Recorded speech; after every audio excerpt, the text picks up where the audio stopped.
conocemos. Bienvenidos en primer lugar. Como bien ha señalado Rafael, el tema de los consorcios resulta ser una herramienta importante en lo que son las contrataciones con el Estado. En primer lugar, porque nos permite a las empresas nuevas o sin experiencia poder ir acumulando experiencia, tener acceso a los procesos de licitación, juntándonos con otra empresa o con otra persona natural. O en todo caso, de no tener cierta experiencia, poder acumularla y poder ir adquiriéndola poco a poco.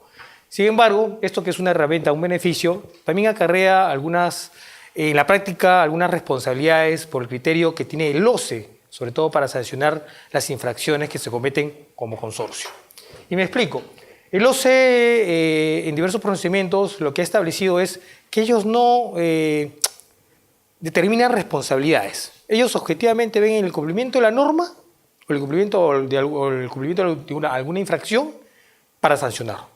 El tema de quién es el responsable o quién no es el responsable se discute para el OCE a nivel judicial, con lo cual ellos determinan una suerte de responsabilidad objetiva. Y en tanto nosotros seamos parte de un consorcio, esa responsabilidad objetiva se nos va a extender. Por eso es importante conocer cuáles son un poco las herramientas que tenemos para deslindar esa responsabilidad, cómo debemos participar en consorcio y qué cosas son o cuáles son los actos previos que yo debo tomar en cuenta para cuando me asocie o me junte con otra persona. ¿Correcto? El consorcio... Perdón. Gracias. Básicamente el consorcio, en temas coloquiales, nosotros escuchamos el día a día dos maneras de tener un consorcio. En primer lugar, el que se constituye bajo la denominación tal que es registrado en el registro de personas jurídicas de Lima. Ok, en esa concepción no estamos entrando nosotros. Nosotros entramos a la concepción de lo que regula la Ley General de Sociedades y la normatividad de contrataciones con el Estado. ¿Correcto? Que significa que es un contrato asociativo, de acuerdo al artículo 445 de la Ley General de Sociedades, que determina que es la unión temporal de dos o más personas, naturales o jurídicas o mixtas, para la consecución de un solo fin, para actuar directamente en un contrato, en un cumplimiento de obligaciones para un beneficio económico. ¿Correcto? En ese sentido, en primer lugar, lo que exige la norma es que esté por escrito, no requiere inscripción y no genera la creación de una nueva persona jurídica. Eso está tanto recogido en la Ley General de Sociedades como es en la Ley de Contratación del Estado, en el marco de definiciones que está como anexo de la ley. Para empezar, es importante el tema de determinar que se pueden consorciar personas naturales, personas jurídicas y mixtos, ¿no? O sea, hay que tener en cuenta que eso no es ningún obstáculo, no es que sean dos personas. ¿Qué se exige como consorcio? Se nos exige que cumplamos con todos los requisitos que tienen los proveedores. Y en especial, con contar con todos los consorciados con estar registrados en el Registro Nacional de Proveedores del Estado. En tal sentido, la ley tiene un tratamiento realmente pobre en el sentido de lo que son los artículos de la ley y el reglamento respecto a lo que es el consorcio, lo cual ha sido necesario establecer a través de una directiva. La directiva que mencionó el doctor Rafael Torres es la directiva 002-2016-OCE, que fue emitida en enero de este año, pero que recientemente ha sido modificada. Y básicamente los cambios que ha tenido es específicamente el tema de RNP. ¿Por qué? Porque se ha precisado cuáles son los requisitos que debe contar cada integrante del consorcio cuando participa en un proceso de selección. Por ejemplo, en los temas, para empezar, la regla general es que todo consorciado tiene que tener RNP vigente y no estar inmerso en ninguno de los impedimentos que establece el artículo 11 de la ley. En el tema específico de consultoría de obra, ¿qué se requiere? Que todos los consorciados, ojo, todos los consorciados cuenten con registro de RNP en consultoría de obras en al menos una de las 7 especialidades que señala la norma, ¿correcto? Y luego que entre todos cubran todas las especialidades de la convocatoria. Es en el tema específicamente de consultoría de obras. Cuando estamos hablando de procedimiento de selección por paquete, para la elaboración de estudios de preinversión y del expediente técnico de estudio definitivo, se requiere específicamente que para el caso de estudio por inversión, los que se hayan obligado a ejercer esta obligación, esta parte de la obligación del contrato, es que cuenten con un RNP de proveedor de servicios. Los que se hayan obligado a la elaboración del expediente técnico, que cuenten, igual se aplica la fórmula general, que cuenten con un RNP de consultoría en al menos una especialidad y que en conjunto cubran todas las especialidades de la convocatoria. Acuérdense que acá estamos hablando de todo un paquete. Acá no solamente es el estudio de preinversión, sino también consiste en el expediente, en la elaboración del expediente técnico. Entonces, por eso nos establecen anteriormente los estudios de preinversión, proveedores de servicios. Lo que hagan en el expediente técnico, por lo menos todos tener una especialidad y entre todos cubrir todas las especialidades. Y en el caso de las otras obligaciones, cuando las haya, que el consorciado que sea obligado a estas obligaciones contar con RNP de servicios o consultores de obra. En el caso llave en mano, básicamente lo único que se nos exige a todos los consorciados es contar con RNP de ejecutores de obra.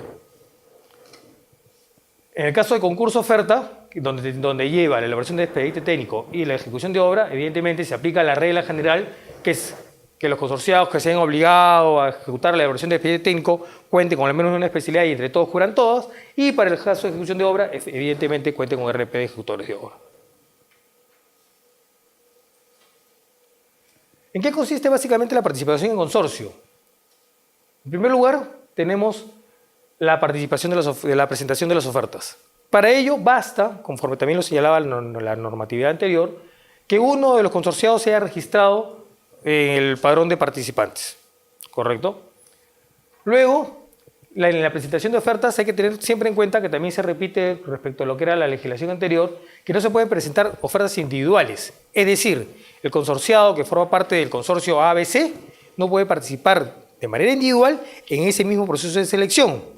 La única excepción que existe son el tema de los ítems, que como sabemos dentro de un mismo proceso pueden haber varios objetos de convocatoria.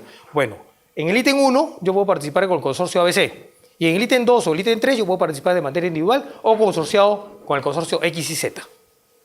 ¿Correcto? La única limitación que existe en los temas de los ítems es cada ítem es tomado como un proceso pequeño individual. Entonces mi limitación es que yo participe en el mismo ítem de manera individual cuando ya estoy participando en forma de consorcio. Contenido de la oferta. Básicamente, firma y rúbrica de representante común o todos los integrantes, no es y, o sea, basta uno u otro. Razón social o denominación de todos los integrantes del consorcio, debe estar foliado y debe cumplir con presentarse la promesa formal del consorcio. ¿Por qué hablamos en este momento de promesa formal del consorcio? Básicamente porque la obligación de constituir el consorcio se da una vez otorgada la buena pro. O sea, en este momento yo presento una suerte de intención, una carta de intención, y la obligación recién de consorciarme es cuando yo tengo la buena prueba obtenida. Acá quisiera hacer un pequeño paréntesis porque esta promesa formal del consorcio es un formato, normalmente es el anexo A4 de todas las bases que se convocan, y se utiliza un formato único. No sé si ustedes han podido comparar en los procesos que han participado, es un formato único. Bueno, a la final del año pasado, me parece, de mitad de año en adelante, se estableció la posibilidad de que la promesa formal del consorcio se pueda hacer una diferenciación de responsabilidades. Y eso fue algo que nosotros trabajamos con algunos de los clientes acá presentes, en los cuales sugerimos incorporar un párrafo, lo cual no significa que estemos alterando ese anexo, sino lo estamos haciendo en virtud de que precisamente a raíz de todos estos problemas que se dan de sanciones a todos los consorciados, la misma normatividad estableció que se podía establecer diferencias de responsabilidades, siempre y cuando, ¿qué? Lo señala la promesa formal del consorcio o el contrato de consorcio. ¿Correcto? Pero si ustedes ven el anexo 4 es un anexo simple, es un anexo que no tiene ningún párrafo en el cual se puede establecer esta diferencia. Simplemente señala el nombre, representante, el domicilio, cuáles son porcentajes de obligaciones y acabó todo. Bueno, a ese anexo 4 nosotros podemos incluirle un párrafo en el cual delindemos responsabilidades. ¿Para qué? Para que si en el futuro se da alguna sanción por algún incumplimiento, ya sea en la participación en el proceso de elección o ya sea en la ejecución del contrato, podamos estar en una mejor posición para afrontar un proceso sancionador. Nosotros entendemos que hay que precisarlo. ¿Por qué? Porque inclusive en ese tema de determinar los porcentajes es bien relativo. Hemos tenido promesas que han sido observadas o han tratado de descalificarlas porque se han incluido obligaciones que no son propias de la obligación principal, ¿no es cierto? Como obligaciones administrativas. Entonces al final tú dices ya, ejecución de obras 70%, elaboración de preparación de documentos 30%, por decirlo. Y viene el otro y te dice, oye, pero acá tú no estás contabilizando 100% obligaciones principales, estás contabilizando solamente 70%. Lo otro es una obligación accesoria o administrativa. Entonces, para que no se preste a eso, es que nosotros decidimos incluir el párrafo. El párrafo no modifica la promesa formal del consorcio, que modificaría si lo incluyéramos dentro del texto. Lo que hacemos es agregar un párrafo final después del porcentaje de obligaciones. y respecto a cuando una persona o uno de los consorciados hace todo, se puede poner dentro del párrafo, ¿no? La elaboración del expediente, presentación de documentos, acreditación, etcétera, corresponde al consorciado tal. Pero está puesto ahí. O de repente, por las características, es un poco... Adelante, por favor. Es un poco, digamos, complicado detallarlo de tal manera, podríamos poner la presentación de documentos de profesionales y equipo técnico corresponderá a tal. La documentación referida a facturación y experiencia eso va a ser de acuerdo a lo que establezca cada acuerdo de consorcio. Pero yo creo que en términos generales se puede establecer qué responsabilidad corresponde a cada uno, sobre todo por la experiencia que tenemos. Ya hemos tenido algunos procesos, sobre todo de empresas extranjeras, que se consorcian con empresas peruanas, personas peruanas, y efectivamente, pues el cotejar cada documento, cada certificado, cada título, resulta ser muy engorroso. Entonces, y hemos tenido casos de títulos de topógrafos falsificados, constancias, contratos falsificados, la falsificación de la firma de un notario de un contrato de consorcio, que en ese caso, o sea, para que vean a qué nivel llegamos, ¿no? Pero en ese caso, miren, simplemente se lo comento, estamos con tiempo todavía. En una fiscalización posterior, la entidad se dio cuenta de que la carta fianza, mire cómo nace la figura, la carta fianza era falsa. Y se dio cuenta de que la carta fianza era falsa porque quien hizo el documento había cometido el error de duplicar el número. O sea, había cambiado todo el contenido, pero había cambiado fechas, todo, pero el número no. Entonces, ¿cómo es eso? Pidieron información a la entidad que la emitió, dijo, no, esta sí es verdadera, esta no es verdadera. Entonces, al OCE, sancionador, presentación de documentación falsa. Mandan a nuestro cliente para que haga los descargos y nuestro cliente dice, oye, yo nunca participé en esto. Han utilizado mi nombre. Llama al supuesto consorciado, el supuesto consorciado dice, tampoco he participado yo en esto. Y la obra fue ejecutada y cobrada. O sea, ni siquiera que... Ya. Entonces agarran y nos llaman y hacemos el informe oral, decimos que había una falsificación de firma, exigimos que se haga una pericia y el OCE, miren cómo actúa el OCE, en lugar de decir, sí, pues mire, acá hay falsificación, se consiguió la carta de la notaria donde decía que el supuesto contrato de consorcio donde ella había falsificado la firma, ni su sello ni su firma correspondían a su notaría. O sea, ante eso, el OCE, ¿qué hizo? Amplió el proceso sancionador porque había más documentos falsos, ¿correcto? Y comenzó carta a todos los profesionales que habían intervenido en ese proceso. ¿Qué hizo cada profesional? Obviamente también habían suplantado su firma y todos dijeron, ¿saben qué? Eso es falso. El OCE nos volvió a llamar a un segundo informe oral, en el cual repetimos esto y finalmente el OCE ya terminó diciendo, pero terminó muy, muy elegantemente diciendo, bueno, como acá el notario ha dicho que es falso, como los profesionales han dicho que es falso, como los consorciados han dicho que es falso, bueno, todo es falso. No es sancionado a nadie, va a hacer la denuncia correspondiente ante el representante que firmó, supuestamente representó al consorcio, que por cierto no era una persona que tenía condena por narcotráfico. O sea, también se dijo eso, pues, o sea, ¿cómo nosotros, empresas formales, vamos a estar a una persona que supuestamente acaba de salir de la cárcel, nombrando a los representantes, ¿no? Todo eso se dijo, sin embargo, bueno, finalmente no sancionó, pero simplemente le pongo esto como ejemplo para que se den cuenta a qué niveles tenemos que cuidarnos.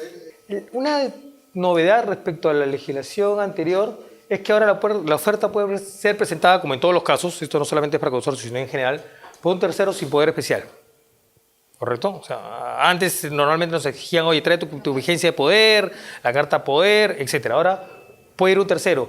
Acá hay que tener cuidado porque ¿qué pasa si un tercero viene y se hace pasar por nosotros, ¿no? Esa es una pregunta que hemos recibido en varias exposiciones que hemos hecho anteriormente. Bueno, hay que tener mucho cuidado con cómo se va a ir manejando esto. Me imagino que ahorita la figura, la situación legal es que podemos mandar a nuestro asistente, a nuestro abogado, a nuestro gerente, a nuestro administrador, a nuestro mensajero a presentarla. O sea, no requiere acreditar ningún poder.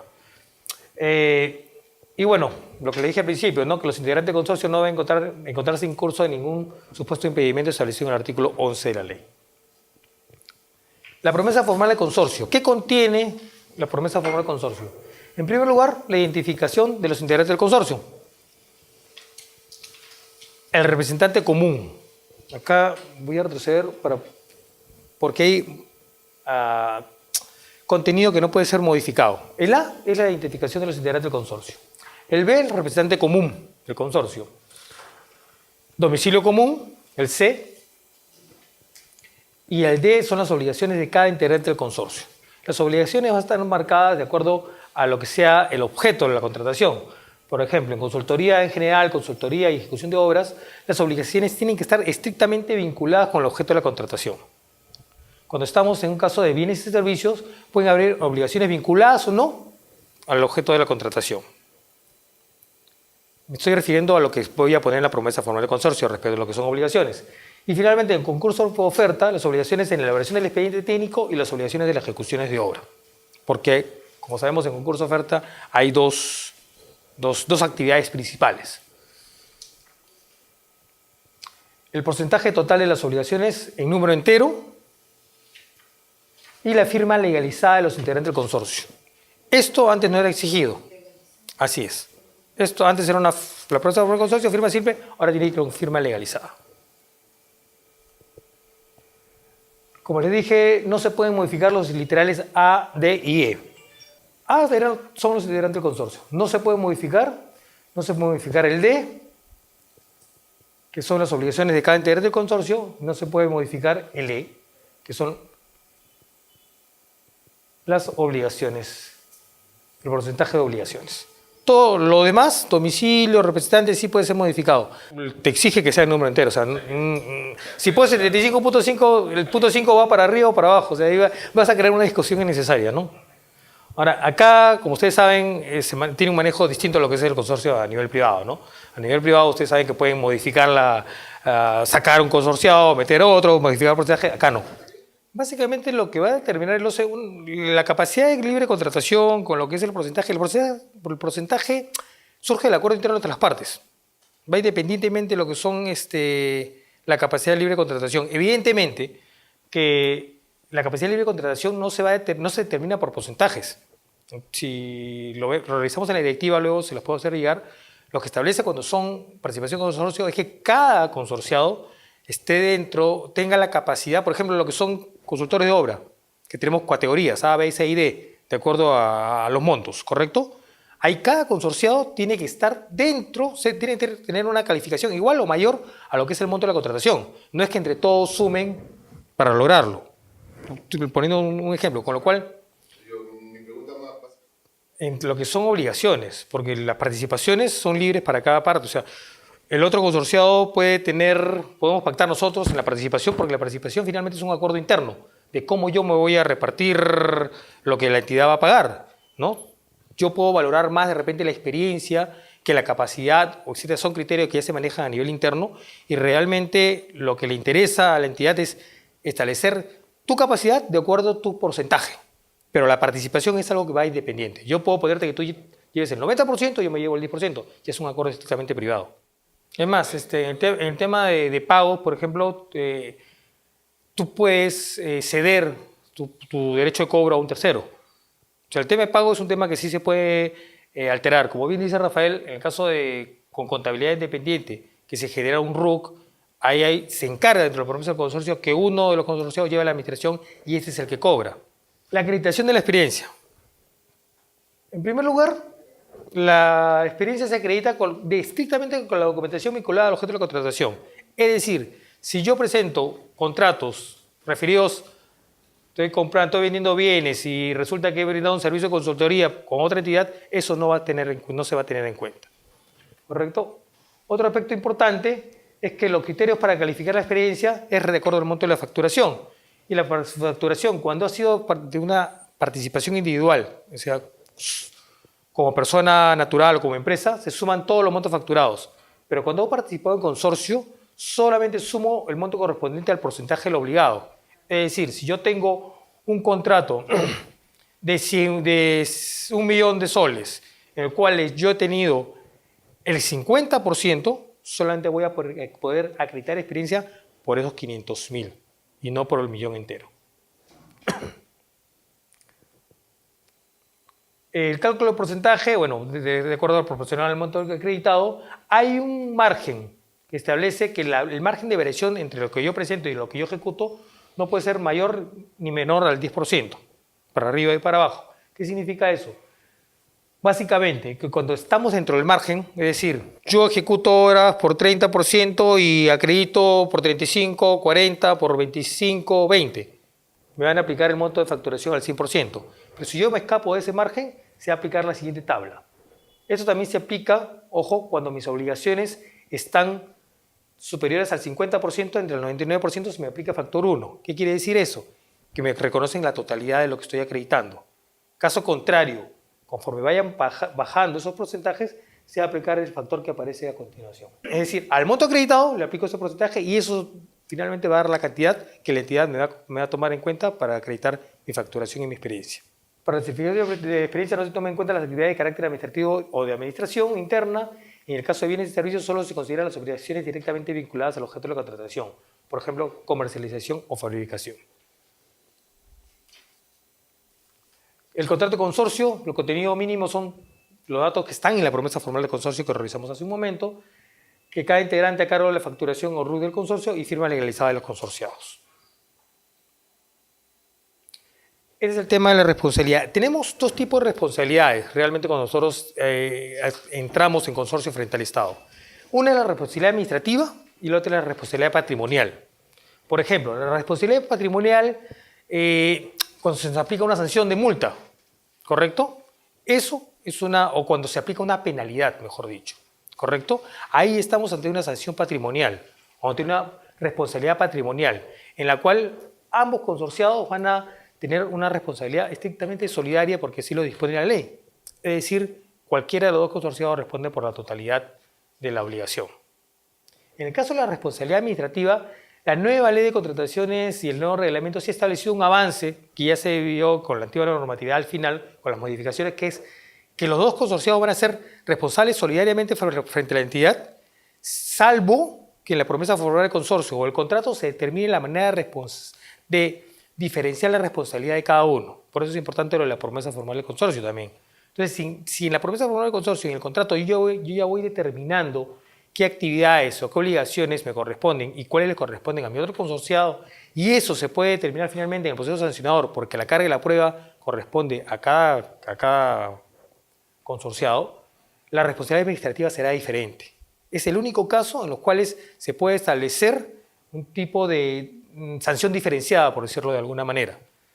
En el caso de responsabilidad administrativa, evidentemente, cuando afrontamos un proceso sancionador por presentación de documentación falsa o incumplimiento de obligaciones, ahí es donde nosotros podemos tener alguna ventaja en el caso de poder no ser los responsables de la comisión de la infracción.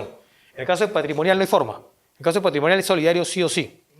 Un poco complementando la consulta, en estricto, lo que no puedes modificar nunca, que lo establece la directiva de la 0216, es que los integrantes del consorcio. O sea, si una empresa desaparece, tú tendrías que ver en el camino cómo ni siquiera, o sea, no permitir que desaparezca, sino apoyarla, lo que sea, para que hasta que se termine el objeto del contrato. O sea, el tema de una transformación societaria, que es decir, que pase de un modo, una IRL, SRL a una SAC, podemos de repente decir que estamos dentro de la misma persona jurídica, pero en el caso de extinción o otro, además los procesos de quiebra o lo que sea no son de la noche a la mañana, ¿no? Tendríamos que ver que por lo menos hasta la culminación del contrato, para no incumplir con lo que dispone la directiva y la ley, la empresa te siga acompañando, aunque sea de nombre, ¿no? Si no, te arriesgas a que efectivamente pues, te hagan incurrir en alguna de las infracciones por incumplimiento del contrato, ¿no? A través de ese nuevo ordenamiento que es por gestión por resultados, acuérdate que antes era un tema más que oferta y demanda, era el principio que regía la ley y el reglamento de contrataciones. Ahora estamos se supone que las entidades deben llevar un registro de, si es una gestión por resultados, cuánto contrataron y cuánto fue bien ejecutado. Entonces, ahora en principio se debería implementar una suerte de registro de obras en general, proyectos en general, no exclusivamente de consorciados. Lo que hay es un registro de sancionados, ¿correcto? Y ese registro de sancionados ustedes saben que se extiende a representantes, a gerentes, a accionistas, etc. Entonces, si tenemos un récord de empresas consorciadas, no lo hay, ¿no? Antes de pasar al siguiente punto, y esto es de la responsabilidad y terminar con ello, Rafael mencionó bien, porque se nos ha dado en el caso, y por eso lo queremos comentar, que en la práctica nosotros nos consorciamos y decimos, luego vamos a arreglar esto mediante un acta. mediante un contrato, una adenda, lo que sea. Bueno, pues el OCE, en los procesos sancionadores, por lo menos en 3 que nosotros hemos podido seguir, te dice, no, los documentos de obligaciones son los que tú presentaste en tu concurso público, en tu proceso de licitación y luego a la firma del contrato. Todo lo que haya surgido después no existe para mí. ¿Por qué? Porque hemos presentado adendas, hemos presentado certificaciones notariales y el OCE dice, no, esto ya lo has presentado después. Yo establezco las responsabilidades o las infracciones de acuerdo al documento que tú me presentaste cuando te califiqué. ¿Y cuándo te califiqué? Cuando te devolví la obra pro y cuando firmé el contrato contigo. Por eso es importante que los contratos de consorcio se determine y no dejar nada para el futuro. ¿Correcto? Bueno, la responsabilidad administrativa, un poco para ya cerrar ese aspecto, es exclusivamente la que nace de infracciones, de incumplimientos, de procesos sancionadores. La responsabilidad patrimonial es la que puede dar, que la que se genera, como su nombre lo dice, el cobro de algún monto de dinero. O sea, sea por una multa, sea por una penalidad, etc. Una indemnización, etc. Esta se puede diferenciar. Es solidaria. La regla general dice que es solidaria y que solamente se puede diferenciar si es que la promesa formal del consorcio o el contrato del consorcio lo permite. Y la carga de la prueba corresponde a la persona o al consorciado que la alega. ¿Correcto? Acá no. Acá solidaria sí o sí. Así no hayas hecho nada, por solo el hecho de ser miembro del consorcio, eres solidariamente responsable de pagar el 100%. Efectivamente. Esto es estrictamente lo que es particular Estado, ¿no? O consorciado entidad. En el tema interno yo podría repetir tranquilamente porque es una relación distinta, hay porcentaje distinto, pero ya es otro nivel o otro terreno. Acá hay una responsabilidad adicional, que no está mencionada porque esto surge a raíz de una última pregunta que tuvimos de un cliente. ¿Qué pasa con la responsabilidad penal? Correcto. Y la responsabilidad penal, evidentemente, no es materia de lo que son contrataciones del Estado. Sin embargo, sí, pues, la responsabilidad penal normalmente va a ser finalmente atribuida a quien representa el consorcio, no propiamente a los integrantes del consorcio. Acá en el tema penal rige lo que es el principio general, pues no la persona jurídica es una ficción. La persona jurídica actúa a través de personas naturales que somos nosotros. Por ende, la responsabilidad va a recaer finalmente en la persona natural que ejecuta el acto y no en la persona jurídica que en todo caso sería el titular del contrato, ¿no? Bonificación en los contratos de consorcio. Realmente se aplican las bonificaciones que aplicamos en general a todos los postores, con la diferencia de que para poder acceder a estas 3 bonificaciones, todos los consorciados tienen que reunir la condición para tenerla. Por ejemplo, la primera bonificación es el 10% del puntaje para las empresas de la localidad. Si yo ejecuto una obra en San Martín, en la región San Martín, la empresa que está en la región San Martín tiene un 10% de beneficio en el momento de la evaluación. Pero ¿qué pasa? O sea, basta que uno de los consorciados no sea de la región San Martín para yo perder ese beneficio. Igual ocurre con el tema de los integrantes de la inversión en la región de la Amazonía, que tienen un beneficio respecto a la aplicación del IGB. Para yo poder acogerme a ese beneficio, igual, todos los integrantes deben tener. Y igual ocurre con el tema de las MIPES y REMIPES. O para yo poder acceder a la retención del 10% por la garantía de fiel cumplimiento, en lugar de presentar mi carta de fianza, pedir que se me retenga, tengo que estar yo, todos los integrantes consorcios están registrados en el registro de REMIPES.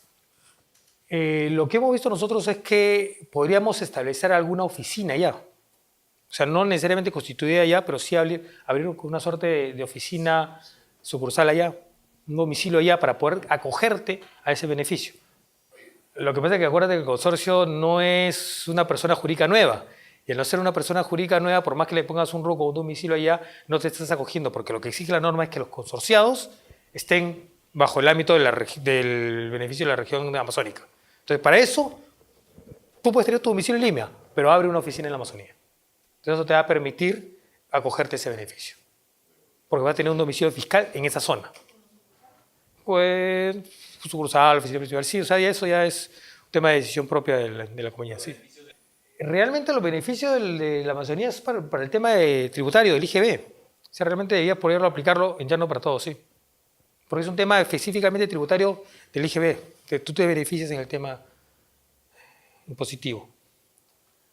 Rafael, hay 2 maneras de trabajar administrativamente al nivel de consorcio. Si es sin contabilidad independiente, cada empresa va a facturar de acuerdo a lo que están ejecutando.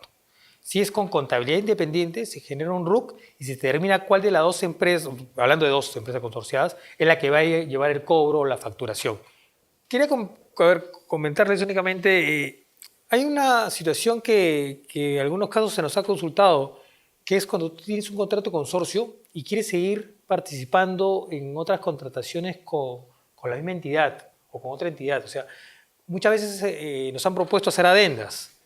Adendas, o sea, tú haces, acuérdate que el consorcio es para una determinada actividad, pero resulta pues que quieres participar en otra y en lugar de hacer otro contrato de consorcio lo que quieres es ampliar tu objeto. Bueno, hemos visto que, por ejemplo, el tema de las regiones San Martín, esa, ha sido posible. Pero ahí habría que revisar cada contrato, cada objeto, a fin de no desnaturalizar lo que es ese contrato, ¿no? En el caso de ejecución de obras, los integrantes del consorcio, todos los integrantes del consorcio deben contar con capacidad libre de contratación igual o superior al monto de sus obligaciones. Esto es un dato muy importante. Igual o superior al monto de su contratación. Es decir, si yo tengo una obligación, yo tengo una capacidad por 5 millones y el porcentaje de mis obligaciones lo supera, evidentemente no estaría cumpliendo con esto. Se permite la subcontratación siempre que el 40%, siempre que sea hasta máximo el 40% del monto original del contrato. Una novedad es que no se trate de obligaciones esenciales o aquellas que estén vinculadas a los aspectos que determinaron la elección del contratista y se tenga autorización de la entidad. No es posible que el consorcio subcontrate a un integrante del consorciado. O sea, algo muy común entre los consorcios es que yo me uno y finalmente te subcontrato a ti, que eres mi consorciado, para que ejecute lo que yo no quiero ejecutar. Bueno, si eso es detectado por la entidad, es susceptible de ser sancionado, ¿no? En primer lugar, porque no existe subcontratación sin que no tenga autorización de la entidad. Y en segundo lugar, porque ya hay obligación expresa de subcontratar al consorciado. El máximo es el 40%. Siempre ha sido el 40%, la diferencia es que ahora sí se ha hecho hincapié en que no se trata de obligaciones esenciales. O sea, si a mí me contratas porque yo tengo experiencia en construcción de puentes, yo no puedo subcontratar la construcción del puente a un tercero, porque precisamente eso fue el origen de que me otorgaran la Buena Pro. Se debe contar con una garantía para los siguientes supuestos: perfeccionamiento del contrato, ejecución contractual, interposición de recurso. La garantía debe consignar el nombre completo de los consorciados, así como la denominación o razón social de todos los integrantes del consorcio. El tema de impugnaciones puede ser presentada por representante común o a través de la participación conjunta de todos los integrantes del consorcio. En los procesos administrativos sancionador, tengan en cuenta ustedes que cada consorciado va a ser notificado por el OCE, ¿correcto? O sea, es decir, si el consorcio es sujeto de un proceso de fiscalización o sancionador, no va a ser el consorcio quien se defienda, va a ser cada integrante del consorcio. Por ende, cada integrante del consorcio tiene que presentar sus propios descargos y si en el caso de que se decida interponer un recurso de reconsideración, cada integrante lo debe presentar. ¿Correcto? Es una defensa individual que ejerce cada integrante del consorcio o cada miembro del consorcio.